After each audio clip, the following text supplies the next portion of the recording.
my life. I've seen it all. And now it's time. All right, so what were you saying about friendships? Okay, I was just saying that I've been hurt a lot by different women in the past.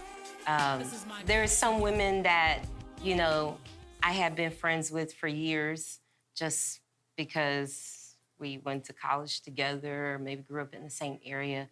But then as life changes, you realize, you know what? This person really isn't my friend. This is more like an associate type of thing. And I think kind of getting out of our comfort zone and moving away, you really realize who were your friends. And so I think it was kind of a pivotal and defining moment, you know, moving away from what we would consider home, moving away from Houston and being here. And so now it's like when you develop friendships, it's more purposeful because you know that, okay, this person isn't just my friend because we had these past experiences. This person is my friend because I'm choosing to allow this person into my life and I'm choosing to have them as a friend. So it makes, the dynamic is a lot different. Right. Have you had to cut off any friends? Oh, yes. Yeah, haven't we all? Yeah, you know, I have cut off friends because, you know, sometimes when people's lives change, they don't know how to handle it. And they attack the people that are closest to them. And I won't say that I'm perfect. I know I've made mistakes, but I'm also the type of person where if somebody were to come to me and say, hey, Patricia, you really hurt my feelings when you did X, Y, Z, I'd be like, I am so sorry. You know, what can I do to make up for it? Because when I love hard.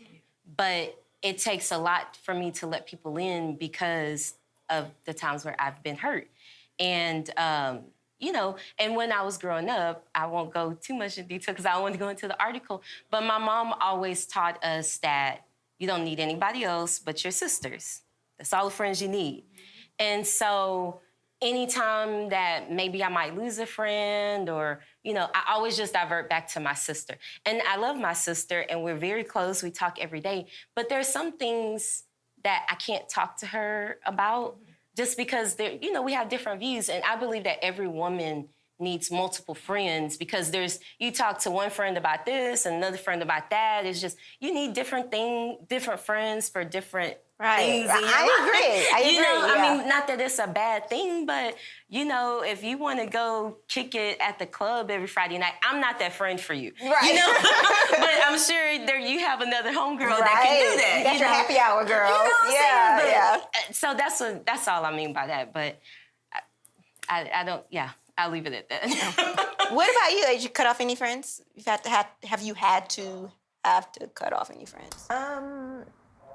My situation is a bit weird. It was a bit of like a simultaneous cut. Like basically my college friends who I thought were gonna be like my forever friends.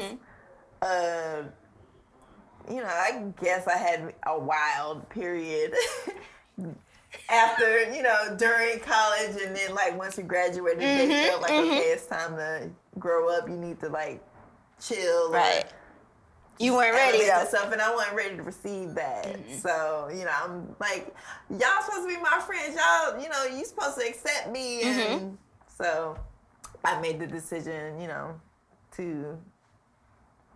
I guess it was a mutual thing because they kind of were like, if you don't change, like, we ain't really gonna mess with you no more. And, you know. Wow. Any regrets though? Like any regrets from cutting them off or I do mutual? Because now that I'm older and am in a totally different space, you know, I want things to like go back to what it was, like, and it's still weird. Like when we do see each other, even though like let's let bygones be bygones, like it is what it is. Like I understand now, but this is also like, you know, you were at fault in this, or this is how you guys made me feel. Like the whole situation could have been handled a lot better because it was like very dramatic and it was just like super extra. And it had to be all of that. And but like I want it to be done, and it's still weird. So to a certain extent, like in the way that it was handled, you know, because I wasn't angry, but for sure it's like, oh, you trying to comfort me? Like, well, fuck y'all. Yeah. Like, I don't care. Like, I'm gonna do me. Like, you love me or leave me. Like, that was me, you know. So yeah, for sure. There was some elements that could have been handled differently, but. And I know myself, if somebody says something that hurts me, I have a hard time confronting it. And I know that that's my biggest issue because I'll have people in my life that, you know, all of a sudden will say something that's like really rude and mean where I feel like it's crossing the line, but because I never express it, we just don't talk about it. And then it's like, why would you do that to me? But I never told that person. They did anything wrong. Exactly, but I have, because and that is my weakness, because I think I worry too much about offending somebody else, and I never admit to them when I feel like they've hurt me. Like I had one really good friend, and she might watch this, and yeah, and we were really close, and we used to talk all the time, and you know, when she was on her journey to lose weight, you know, I supported her. I tried to be there as much as I possibly could. And then when I got pregnant with my youngest, with Josiah, the whole time I was pregnant, she kept telling me I was fat. And I thought that, but I never expressed to her how much that hurt my feelings. And she never acknowledged when I lost the weight. But it's like this unspoken thing. And I think she knows. I mean, she knows. But I think that's also how she jokes. And I kind of took it like, you know what? I shouldn't have to tell her that was rude. Right.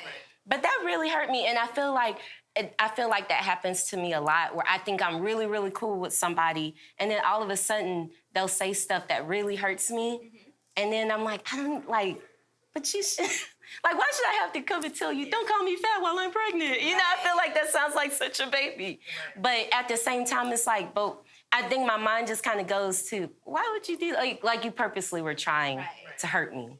So if you're gonna do that to me, like while I'm pregnant, when women feel the most overweight, you know, like then we're not really as cool as I thought we were. And so, but that is my weakness, that I have a hard time like expressing those types of things, because even though they hurt me, I don't want to hurt the other person back. So, I know I need to work on that, but we still are cool. We're just not close. Right. That's interesting, though. It's interesting. Do you consider yourself a people pleaser? I don't know. No. I'm very independent, and I think in the back my mind goes to, I could be good by myself. Right. It goes back to what you were saying, though, about you don't need any friends. If somebody's gonna tear me down, like, cut them off. I could just kick it by myself. Right. I mean, my husband is my best friend. Mm-hmm. I have my kids. I revert back to my sister, you know, but I think that makes it really hard for me to maintain friendships, because, you know, there's that saying where you don't know a friend until y'all have a good fight. And I feel like when we get to that fight part, I don't know how to do that tango and that dance to really get that long-term friendship that I probably should have. But I'm working on it. Do you think so? We're going to talk about, too, the Jada Pinkett Smith's Red Table Talk that she does. And she had Gabrielle Union on talking about friendships and holding yourself accountable as well. And when I thought about that, holding yourself accountable, you automatically think about the negative things that you did. But also now listening to your story, hold yourself accountable for not even expressing yourself to those people. And I think sometimes it's easy for us to say, no, you wronged me. You did this, so I'm going to cut you off because I don't have time for that type of negativity in my life. So bye, you know, I don't need it. Without examining, first of all, why did we allow that to happen? Second, what did we do, or did we do anything to provoke that type of behavior? Or what energy were we giving off ourselves? But I think that's hard, though, because you got to look at yourself and be like, I was wrong. I did something. I need to better myself. And that's the hard part, like, because now you're admitting something's wrong with you. Yeah. No, I know. You know, I know that's my weakness. Yeah. But, I think we all carry a little bit of baggage, and that's a place where I need to grow. So I know. Because we bring that into other relationships, friendships, work relationships, marriages, intimate, we bring that baggage. We bring that hurt. Because the last friend hurt you, now you have your guard up. You're not going to fool with this next person because of what the last person did. For me, personally, my ex calls me the cutoff queen. Like, I will cut you off. And it may be from what you were saying, too, like just reverting back. And we'll talk about this later, reverting back to what we were taught by our mothers. But I am now to the point where I don't want negative energy around me. However, I do evaluate the relationship. So I have a friend that I've been friends with for 16 years. And that's a long time. So I'm not going to just easily cut you off, So if there's an issue, we're going to talk about it. And we're going to talk about it. And then the problem was it kept happening. It's the same thing. It's the same type of betrayal over and over. Because sometimes I do feel like some people don't understand that they are hurting you because of what's dysfunction to us is normalcy to them. And this may be how I interact in relationships, or this is how my other friendships are. So why are you so upset? So I feel like that's when I have to come in and say, no, this is what you did to make me upset. And so get you to understand, like, this is what happened. But if you keep doing the same thing, there's something wrong with you. And you got to go. 16 years or 6 months. Like, you got to go because now you're coming in and, like, interfering with my energy. But I do think when I asked if, like, any regrets, I still think about, like, that friendship in the back of my mind. Like, I think Gabrielle Union talked about it, too. It's like it's still weighing on you with her and Jada's relationship. When she got the phone call, then it was like a monkey released off her back. Because even though, they didn't interact all the time, it was still something that's on your mind, still something in the back of your head. So how do you, though, handle like a relationship, if it was a regretful relationship, or if it's a relationship that needed to be separated, but it's still constantly like on you. And I'm just gonna say it's the Holy Spirit. It's on you. Like something needs to be done. Like how do you handle that? Because my pride comes in. I'm like, I ain't calling you. You're not gonna hear from me. I would say that each one of us kind of knows which friendships are going to be the ones that kind of define us and build us, that are worth saving. And I think we know which ones aren't. Right. And I think sometimes that's where maybe the cutting off comes from. It's like, maybe we're just in two different places. Yeah. Because obviously that negativity is coming from somewhere. So why is it being directed at me? I don't know. I don't know if I have enough time to try to understand it. And I'll admit, if you look, I'm probably a little bit of a type A personality. I'm a very black and white kind of person. Either you love me or you don't. And I'm all about like what you show me. If you keep on showing me negativity, then to me, that's the type of person that either you are or that you are with me. So why would I continue to allow the devil into my life? Like, that's the way I kind of, in the back of my mind, that's what I'm thinking. Like, for whatever reason, the devil is throwing daggers at me through this person. And until that person works those issues out for themselves, they're going to continue to see me as an easy target because they know I'm not going to fight with them. Right. Like maybe they have relationships with other people or they're gonna fight with them. I'm not that person. I'm not gonna say it's not because I'm weak. It's just I don't feel like fighting with people gets me anywhere. Right. If we can't love each other, if I totally believe in if I see another beautiful black woman, if I see another beautiful Latina, I'm gonna say, girl, you are so beautiful. Yes. You look so good. I mean, that's who I am. But when I feel like another woman can't do that and is willing to like tear you down because of whatever they're going through, I'm like, to me, again, that's my type A black and white where I'm like, then why are you fooling with me? Right. Like, why are you in my life then if the only thing you can say to me is negative comments? And so again, I know that's where I could do better and just be like, you know what, I'm still gonna love this person anyway. Despite the fact that obviously they're going through something, but at the same time, that's hard, right? That's right. You love them from afar. But like I said, I'm still cool with people, but I know that there's a part of me that's not all the way in because I'm like, I don't know why you aiming for me, but I don't feel like because I got a lot on my plate, so I don't feel like being a target right now. Yeah. So. Yeah. Anything from you, sister? No? You gonna leave it? Okay, we gonna leave it. We gonna leave it. Do you think that you're a good friend?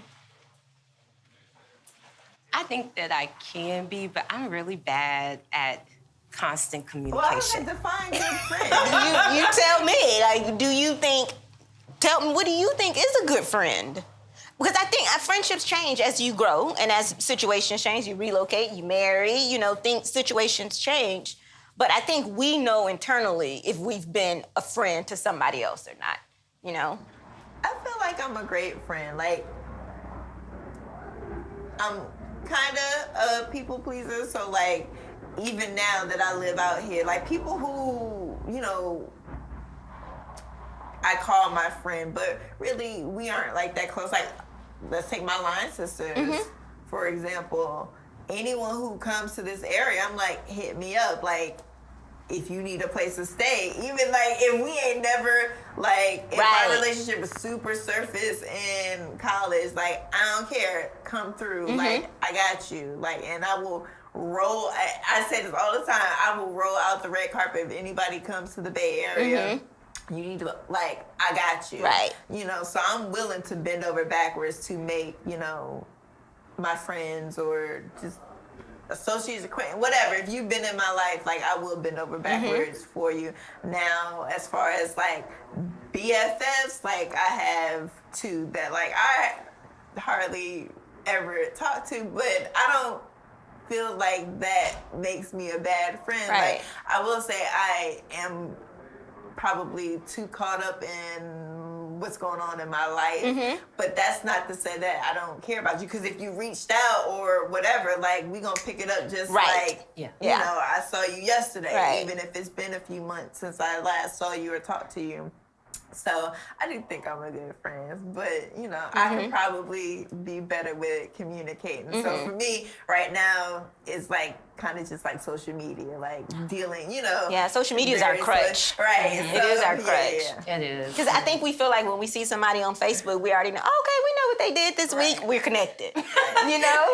You already know. You saw the kids' birthday party pictures, or we saw this person posting whatever it is they post. You feel like you're a part of their life. And, like, I think that has us messed up, because now we don't reach out to call as much. But I also think, too, and you guys can chime in, that when you do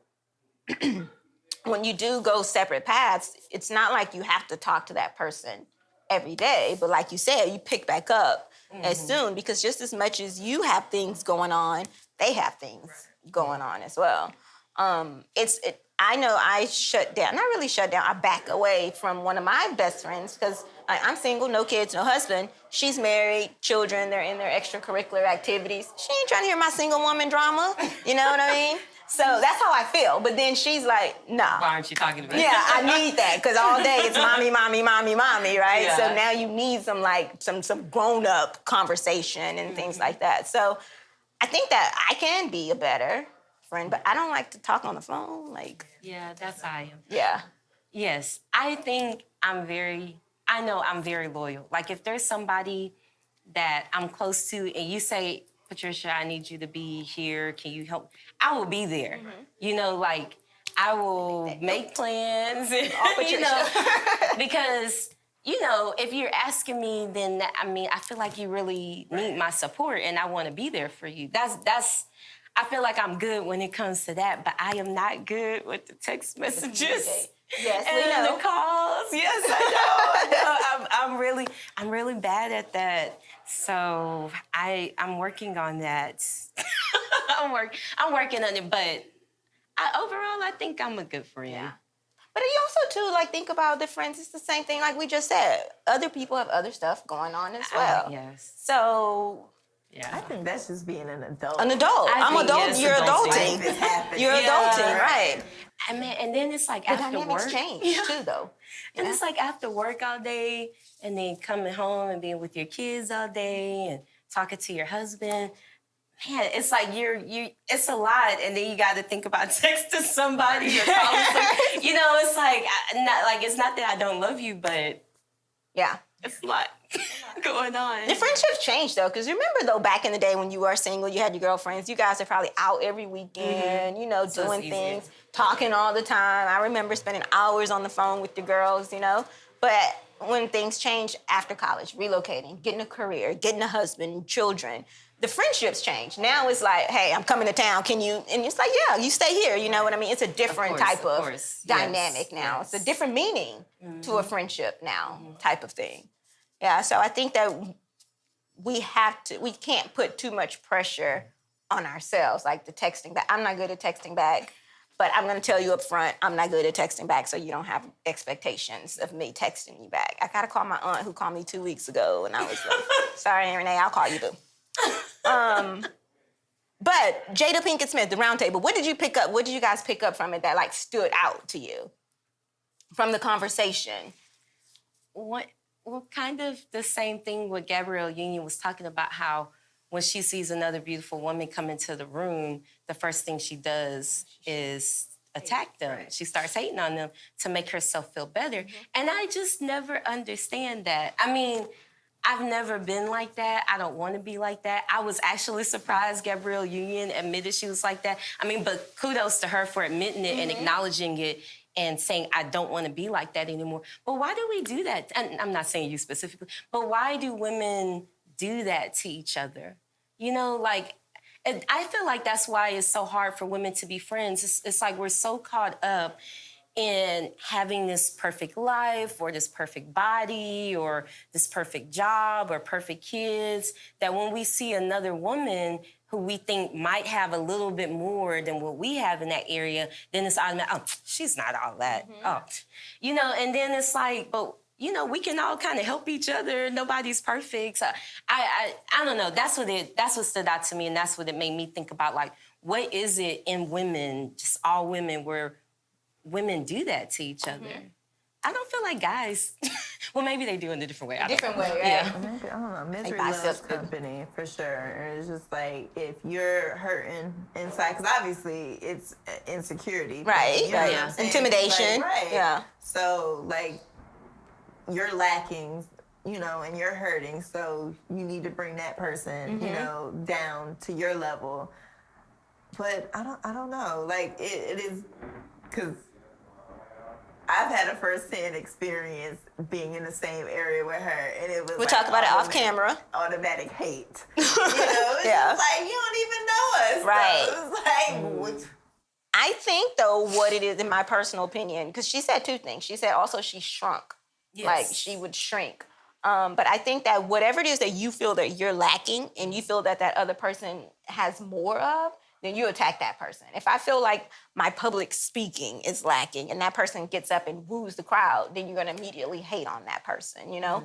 But also that goes to with your shrinking, like when someone you feel looks better than you do, or maybe they have on cuter clothes than you do, you shrink because now you're no longer the center of attention. I think she mentioned that too. So when she starts insulting that woman, now all the attention is back on you because now I'm insulting this person.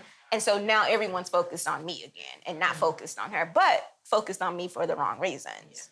You know, you're attacking someone else, which really gets you nowhere because I would think that after that's all done, you get home and now you feel horrible about yourself. I don't know about y'all, but like daily, this is a little crazy, probably type A in me.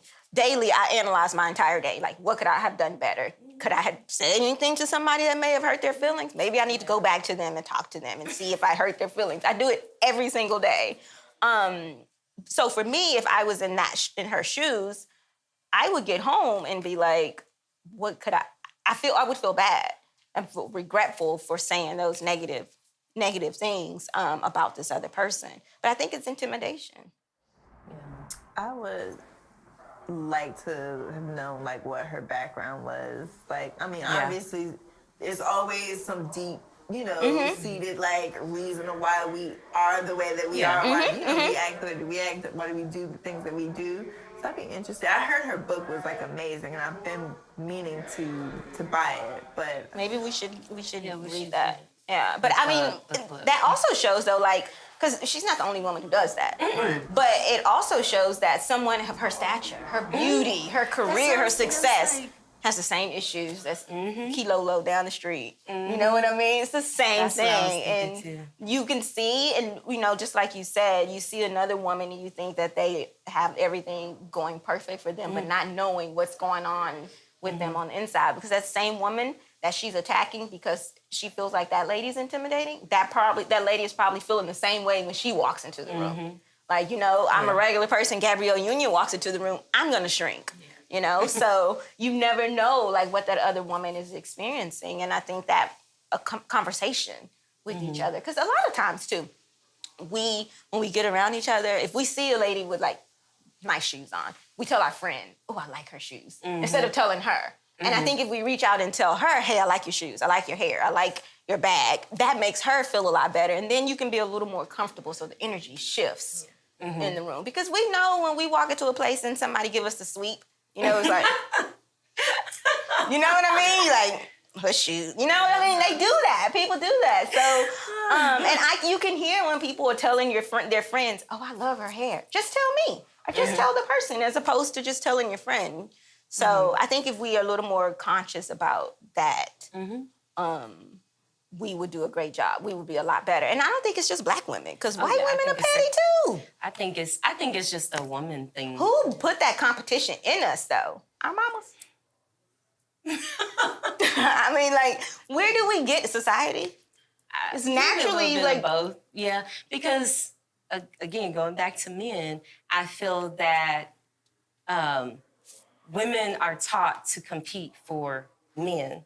Women aren't taught to compete for, the best job or getting good grades. That's just, you want to be the cutest girl, because if you're the cutest girl, you're going to get the hottest dude who might have the most money. That's the songs that you hear, the poems that you read. That's kind of how society, kind of pushes us to that.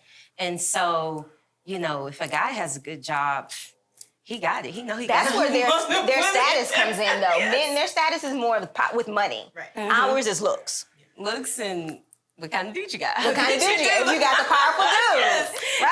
Right. So, if you cute and you got a cute dude. How many times, though, have you seen a guy that's like fine, and then you see his girl and she's like, and you're like, how did she pull that? Like, we naturally think that, though. Why? Like, how did she pull? Then we think, oh, it must be her sugar daddy. Like, or, you know what I mean? I don't know. We don't give it like, maybe they really are in love. You think about, well, maybe she's doing something that somebody else isn't doing, type of thing. We don't give the woman props. Like, she's probably just smart, intelligent, great conversation. Yeah. She's, I forgot what I was going to say. What did that say about us, though, then? Because then I feel like we so cute? We're perpetuating that whole stereotype that, we are based on our looks or whatever. Like the fact that she ain't all that physically, right? You feel as though they're not. That's what it has to be, so right? But we don't know. It could just be her drab day, like going from drab to fab. You know what I mean? You never know. But why do we judge that immediately? And we do it. I think everybody does it. I think that's just a societal thing that, it's just that what we see on TV is images of all these perfect, beautiful people. Right. And every advertisement, everything you see. So naturally we are assuming, okay, well, if everybody that I see in advertisements is perfect, that must mean that that's the kind of person, I want to be or I want to be with, because then my life will magically be perfect too. But you don't want to be that's with the maybe nerdy like guys. 10% of the world's population. That's, that perfect. Right. It's not. It's unrealistic. And some of them are perfect because they may have come to places like the Hair Gym Academy. So if you're wondering what type of guest that that the Hair Gym Academy audience. Wait, what did I say? The Hair Gym Academy Salon. The type of people that they have into their facilities, men and women, usually between the ages of 19 and 35, income ranging around $38,000, which is crazy in the Bay Area. How you making it in the Bay Area with $38,000? I don't know. Usually in the uptown, downtown area of Oakland. And the type of guests that they have here, the person who shops at Trader Joe's, Whole Foods, Sprouts, farmers markets, flea markets, garage sales, sounds very bohemian to me. Very, very Starr. But if you're not that type of person, you can still come in anyway. The address is 329 17th Street in Oakland, 510-740-9433. Check out their website, hairgymacademysalon.com, and we'll be right back. In my life, I seen it all.